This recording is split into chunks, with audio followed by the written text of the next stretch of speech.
But times are changing, right? So you maintain the core of the teachings and you add that to it which needs to be applied to the times. Because if you go into a school, and would we agree that teaching yoga in schools is healthy? Yeah. Yes.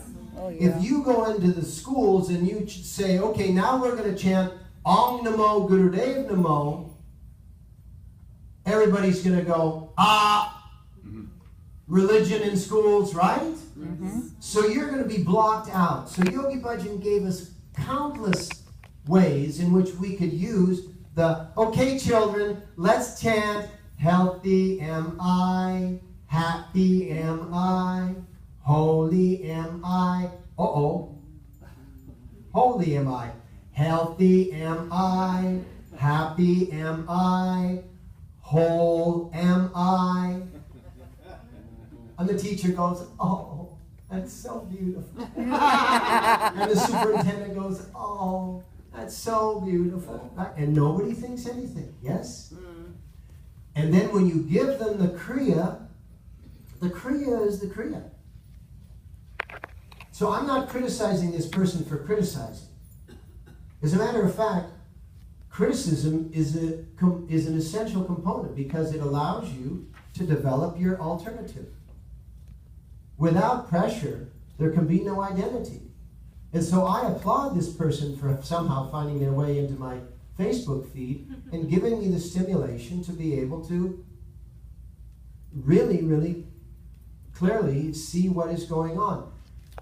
500 years ago, Baba Siddhi Chand, who was a Kundalini yogi, by the way, it also said, is turning it into trying to turn all Kundalini yogis into Sikhs, which isn't true, but it's interesting because all Sikh gurus were Kundalini yogis, but be that as it was, not a problem. I'm not having a problem with it. But Baba Siddhi Chand was the person who actually set the Ashtanga mantra at Omkar as the root mantra. And if you do the Aquarian sadhana, you know that that's the first mantra that we do in the Aquarian sadhana. As a matter of fact, that was the first mantra that Yogi Bhajan ever gave us when he came in January of 1969, the Ashtanga mantra. And so there are beautiful threads through the fabric of Kundalini Yoga. And mantra is such an essential component. Now, we do this stretching into the body glove so that what yogis call the two spoiled children of human existence, the body and the mind.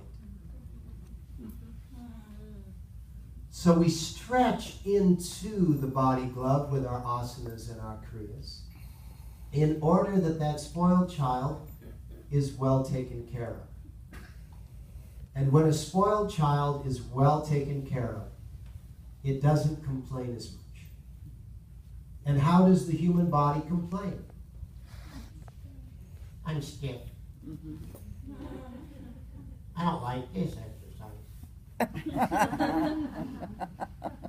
I'm going to stop now, even though we haven't been told to inhale.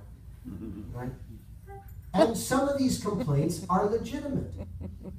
One of the things that we're not here is to prove what we can do. We're here to improve all that we attempt to do. So that takes care of the spoiled child of the body. What takes care of the spoiled child of the mind, the brain-mind connection? Chanting. Chanting. Chanting is what takes all the words that are taking place in your brain all the time and focuses as much of them as possible into the syllables of mantra.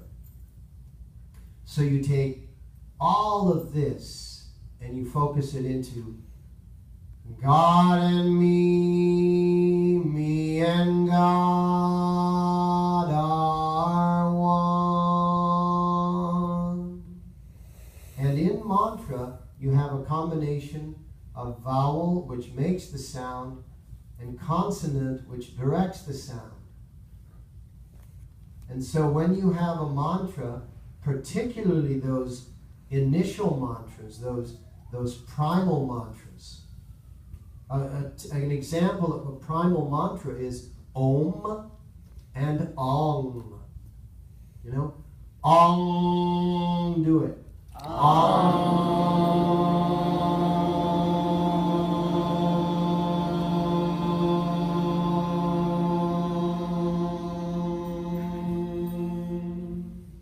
Namo.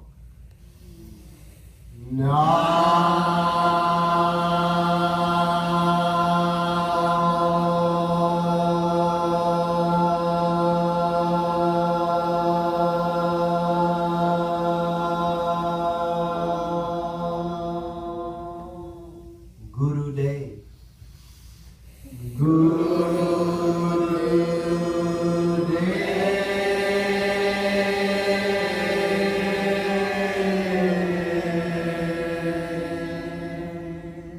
Namo.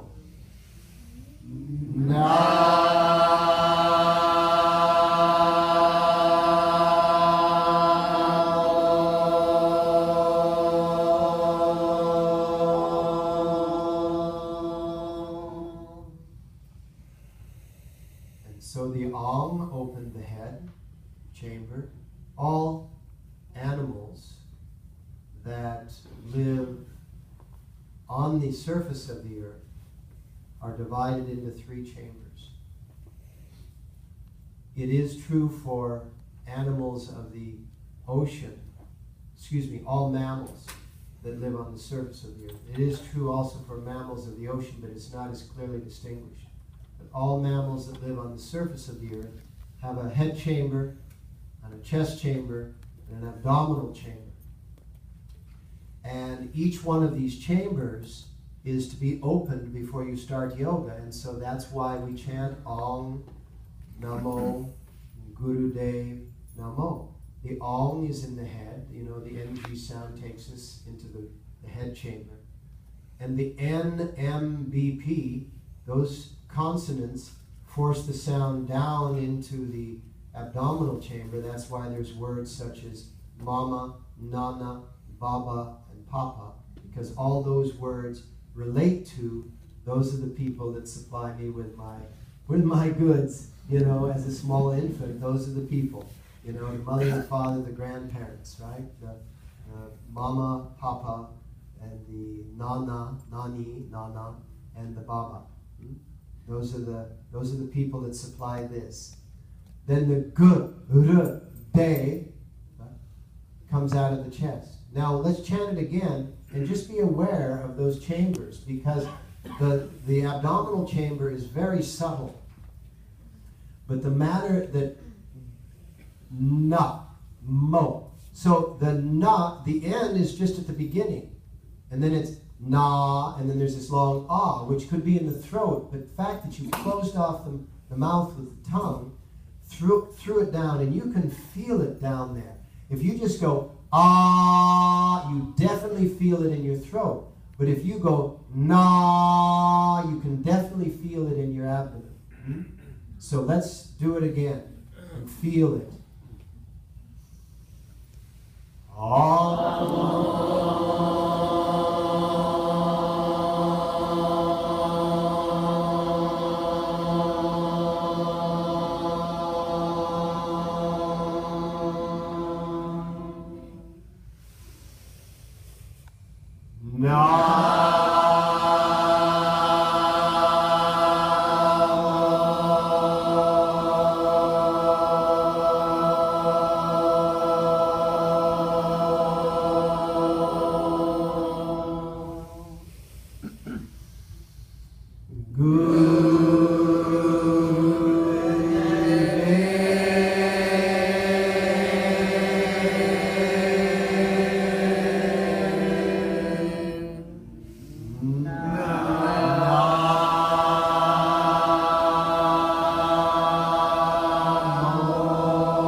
if, in the midst of all of that, you have a secondary voice going, this doesn't work, this doesn't work, this doesn't work, this doesn't work. Your primary voice is coming out of the heart, lungs, diaphragm, throat, tongue. That secondary voice, this doesn't work, this doesn't work, which you could ask somebody to chant, and they would have that secondary voice. This is nonsense, this is crazy, this is cult, this is whatever.